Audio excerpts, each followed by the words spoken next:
of the whole world, not just our country, the whole world, and they're very brave, and that was a lot of rocket under them. I never saw anything like that. We were talking about it. It's I don't know how they do it. I wouldn't want to do it, but it takes people like this to make our country great. And again, I've never seen anything. Everybody I knew, they wanted to see the launch, and they especially wanted to see a successful landing. And Jared, I want to congratulate you what you've done at NASA. I made a great choice. And if you have any questions for any of us, feel free to ask. But we're very proud of these people. They have unbelievable courage, unbelievable. A lot of other things too, by the way. To get in there, you have to be very smart. You have to do a lot of things physically good. So I would have had no trouble making it. I'm physically very, very good. Maybe a little bit of a problem. I don't know. I'm sure we'll have to try it sometime. Is a president allowed to go up in one of these missions? We can get working on that, Mr. President. We have no problem, right? We're going to launch more rockets. The opportunities. We'll have to try it. Congratulations very much. And by the way, their families are over here, beautiful families, and they're in the Oval Office, and they walked in, they said, wow, the Oval Office. Everybody likes the Oval Office. So, any questions, please? Mr. President. Thank you, Mr. President. First of all, it's a great honor to meet all of you. Congratulations, and welcome to the White House.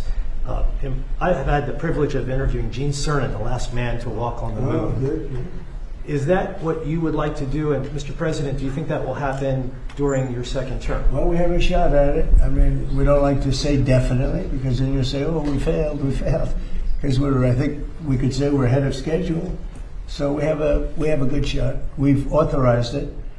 And I think with this team and, with Jared's done such an amazing job at NASA, I think we have a good shot, right? We'll see. Yes, Mr. President, we have an achievable plan now back to the moon. And we're back in the business of launching moon rockets with frequency. So we just sent Artemis 2 around the moon. We're going to launch Artemis 3 in 2027. We'll protect for 2 opportunities in 2028 to return astronauts to the surface of the moon.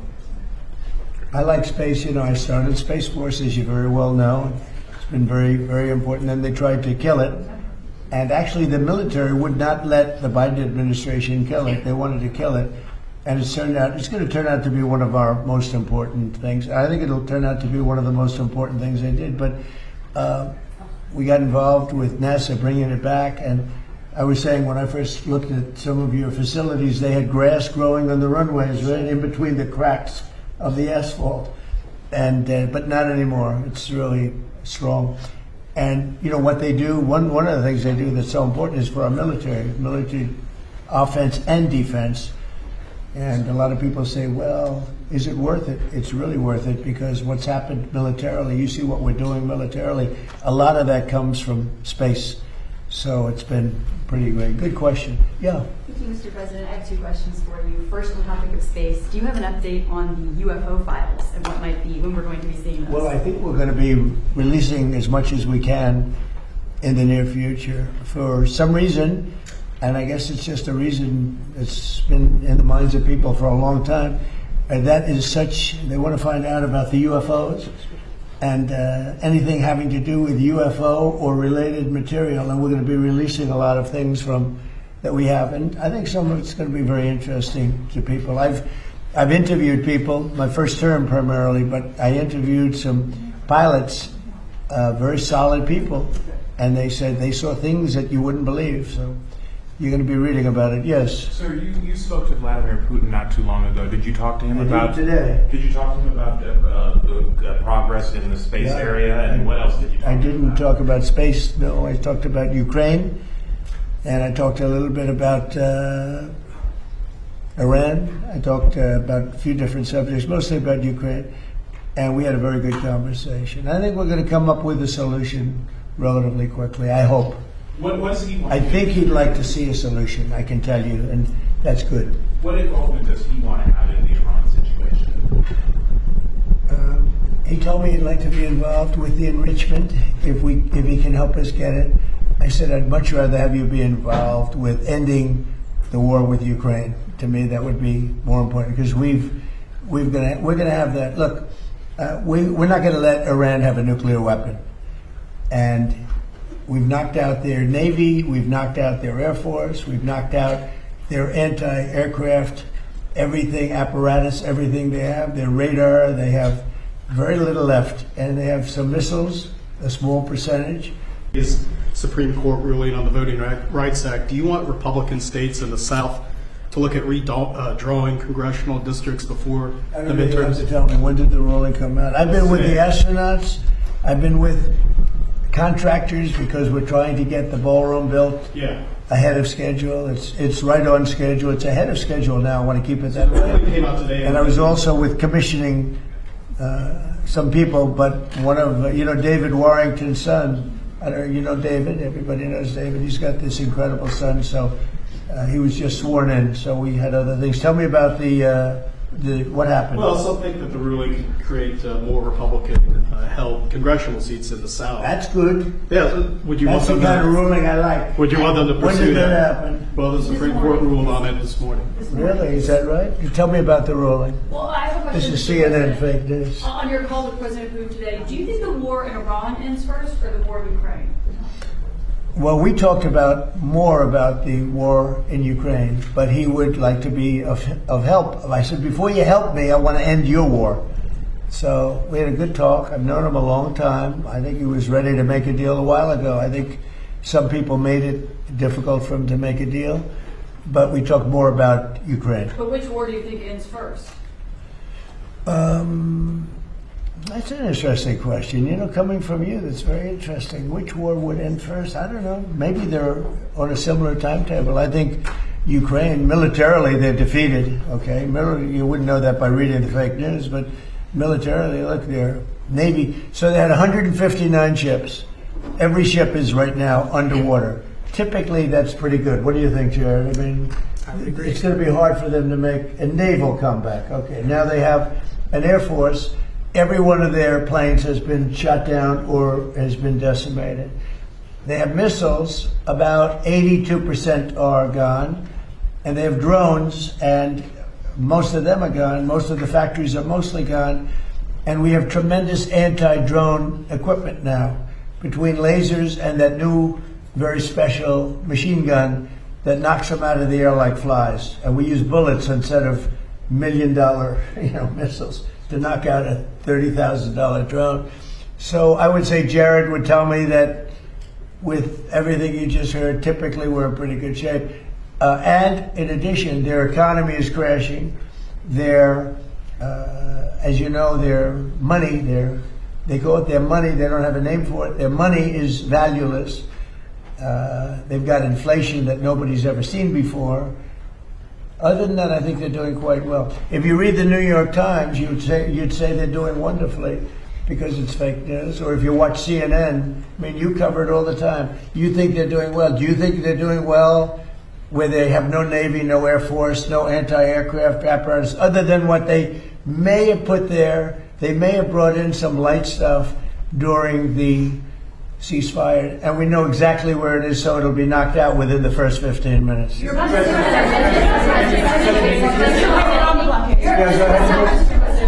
you very much, Mr. President. I want to go back to the Supreme Court ruling on the Voting Rights Act. I know you said you haven't seen it. When did it come out, just now? No, it came out this morning, but basically very much narrows the Voting Rights Act. Was it And considered a win for a win for Republicans. I love it. absolutely. But my question, This is a very good. We can end this news conference. I want to read it. my question Wow. for you, Mr. President, is that some Republican governors have not responded in terms of what they're going to do. I guess early voting, for example, in Louisiana Republican governors what? Republican governors. What about it? Early voting begins Saturday there, for instance. Should they redraw the map in the next couple I of would. weeks? I mean, it depends. I mean, some states don't need to redraw, and some do. I mean, I know what the concept of the rule. I just haven't seen the result. Yeah, I would say generally, I would think that they would want to do it. Some are greatly helped, and some, it didn't make much difference. Yeah, I would say they would do that. They have time to do it. Yeah, please. Thank you, Mr. President. I want to ask you, there's a lot of drama on the House floor today. Several bills were stalled, and a rule took 2 hours to pass today, and there's still some tension over the farm bill. Do you think that you need to get more involved legislatively on Capitol Hill? Well, we want the farm bill. The Democrats don't. We want security. Okay, We need security. We want security. The Democrats don't think we need security. They actually do, but they suffer greatly from Trump derangement syndrome, like at levels that nobody's ever seen. They're sick people. There's something wrong with them. They don't want to pay anybody for security. They don't like ICE. They don't like Border Patrol people. They don't like the people that keep us safe. You know, when they ran this, they let 25 million people into our country, and many of those people were from prisons. They were from mental institutions, drug dealers, murderers, 11,888 murderers, half of whom committed more than one murder. They think that was fine. I happen to like law enforcement. They essentially want to defund law enforcement, and I don't think the public's going to let them get away with it. You know, we got it all approved in the great big beautiful bill, and they want to renegotiate. We don't like that. Mr. President, the King's speech that he made to Congress, he spoke strongly, forcefully about the necessity for a strong NATO alliance. He also spoke about the necessity to continue to support Ukraine. Did his speech in any way change your thinking on either of those issues? Well, you have to understand, my thinking is, I think, exactly correct, but I was very disappointed with the fact that when we called on them to give us a little hand, we didn't need it. I actually did it just to see whether or not they'd be there. When we called on NATO to give us a hand with Ukraine, and in particular the most recent, you know, we asked them to do certain things on Ukraine, and we also wanted them to do things with Iran. And on Ukraine, they're very much involved, but they didn't do things the way we would like to see it. You know, it's been going on for a long time. And on Iran, they weren't there. As you know it better than anybody. They weren't there. The king is fantastic. We spent a lot of time together. We had a lot of talk. We talked about this also. And he loves his country, and he's a great king, and he's a great friend of mine. And I think if he were doing that, if that were up to him, he would have probably helped us with Iran. He would have followed the suggestions we made with respect to Ukraine, because, you know, we have some disagreements on Ukraine, and not having to do with NATO so much as European countries. But no, he's coming back tomorrow. We had an incredible evening last night, and he's leaving tomorrow. He's going to come back and see us before he leaves, and but I think he's a phenomenal representative for his country. I think the people in the United Kingdom should be proud. I loved the speech yesterday. I watched it. I loved the speech last night. I don't know about my speech. I thought my speech was okay too, but I thought he was. I think he's an unbelievable king, and by the way, an unbelievable queen. They are a great couple. This morning, I don't know if you were talking about how busy you were this morning. James Comey was in court. He self-surrendered. He's now in charge a second time. This time over a social media post with seashells that said 8647. Do you really think that he was endangering your life or threatening your life with that? Well, if anybody knows anything about crime, they know 86. You know what 86? It's a mob term for kill 'em. You know, you ever see the movies? 86 'em. The mobster says to one of his wonderful associates, 86 'em. That means kill 'em. It's. I think of it as a mob term. I don't know. People think of it as something having to do with disappearing, but the mob uses that term to say when they want to kill somebody, they say 86, the son of a gun. I'm trying to keep the language nice and clear. They don't use that term, son of a gun. They use another term. But that's a mob term for kill 'em. Yeah. But do you really think your life was in danger? Probably. I don't know. You know, based on what I'm seeing out there. Yeah. The people like Comey have created tremendous danger, I think, for politicians and others. Comey is a dirty cop. He's a very dirty cop. He cheated on the elections. He tried to help Hillary Clinton, as you know. He dismissed a lot of things that he should have proceeded with. I wasn't involved, but he should have proceeded with. No, he's a dirty cop. He's a crooked man, yeah. Mr. President, you just described there's been disagreement between the U.S. and Keir Starmer on support for Iran.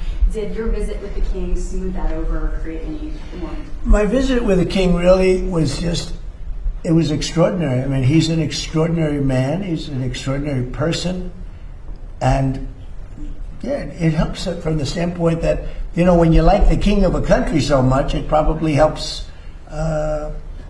your relationship with the prime minister. But, you know, in that case, the prime minister, I said, do you want to send a little help? He said, no, we'll send it after you win the war. I said, that's not good. That's not good. What do you think of that, Jared? Sending help after we win the war? I don't know. Something Little that late, bothers me. Wait, I don't want to get you guys involved, but I can imagine what you're thinking. The United Arab Emirates, the UAE, they pulled out of OPEC. Yeah, What do you think about I that? think it's great. I mean, I think it's great. Look, I know him very well, Mohammed, and very smart. And he probably maybe wants to go his own way. That's a good thing. I think ultimately it's a good thing for getting the price of gas down, getting oil down, getting everything down. They have it all.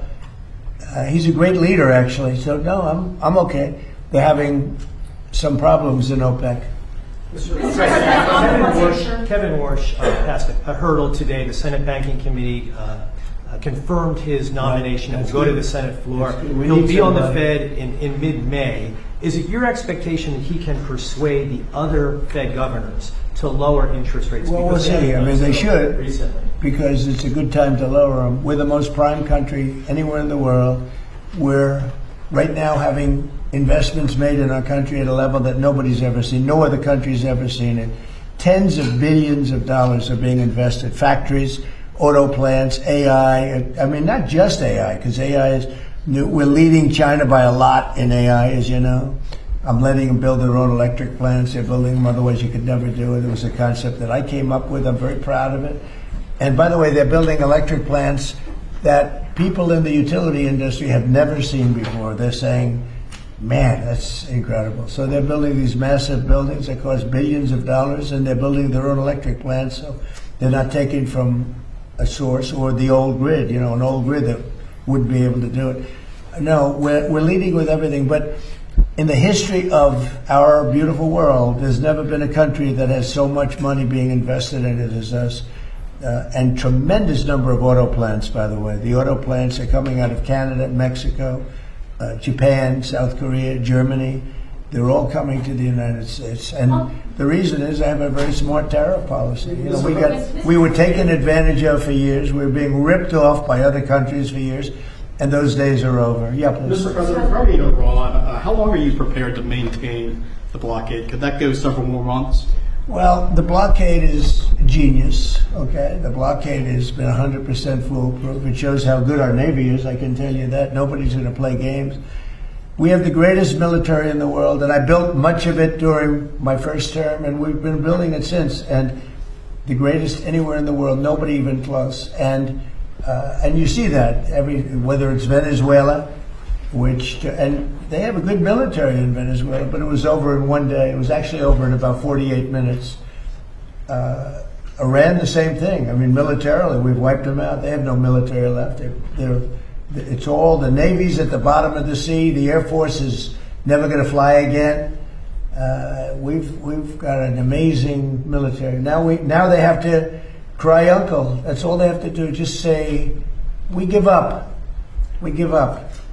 But their economy is really in trouble. So it's a dead economy. Will Operation Economic Fury and the blockade get Iran to nuclear talks fast enough, or do you think another wave of strikes will be necessary? I don't know. It depends. We have talks. We're having talks with them now, and we're not flying anymore with 18-hour flights every time we want to see a piece of paper. We're doing it telephonically, and it's very nice. I make a call, or I have my people make a call, and you know the answer. I always like face-to-face. I consider it better. But when you have to fly 18 hours every time you want to have a meeting, and you know what the meeting's all about, and you know they're going to give you a piece of paper that you don't like before you even leave. It's ridiculous. They've come a long way. The question is whether or not they're going to go far enough. So at this moment, there will never be a deal unless they agree that there will be no nuclear weapons. Yeah, go ahead. Are you considering relocating NASA's headquarters out of D.C.? States like Florida, Texas, and Ohio have expressed interest. You're going to have to say it differently. Sorry, are you considering relocating NASA's headquarters out out of DC once the lease is up. States like Texas, Ohio, and Florida. Well, the best man to tell you that is the man standing right over here. You heard that question with those beautiful ears of yours? Yes. He's got great hearing, you know, he's got super hearing. Trick of the trade, sir. What's the answer to that? I think the answer to that is we have 10 amazing centers around the country that all kind of bubble up to contribute to the mission we're able to undertake, like Artemis 2. I think in terms of the headquarters, we have a lot of people very interested in our mission. So being here in DC gives us the opportunity to kind of interact from all our stakeholders, make sure we make the right decisions for the nation. Yeah, DC is an advantage, I guess, for you. He's got to go around. He's got to see some senators, make sure they keep going, right? Yes, Mr. President. Yeah, probably staying around is not so bad. And importantly, Washington, D.C. is now one of the safest cities in the country. When I came here a little more than a year ago, it was a very unsafe city. And now, maybe even more importantly than that, we have the hottest country anywhere in the world. And you helped make it hot. You know, you helped make it hot. When a year and a half ago, and I say it a lot, the King of Saudi Arabia, but others also, the King of Saudi Arabia said, Mr. President, a year and a half ago, we thought you had a dead country. We thought the United States was a dead country, and now you have the hottest country anywhere in the world, and we do. And believe it or not, I mean, when everybody in the world was watching that incredible performance by NASA, these incredible people behind me, where they get the bravery, I have no idea. But you're a big part of it. You really are. We have the hottest country in the world. Thank you very much, everybody. Great. Thank you, President. Thank you, President. Sure.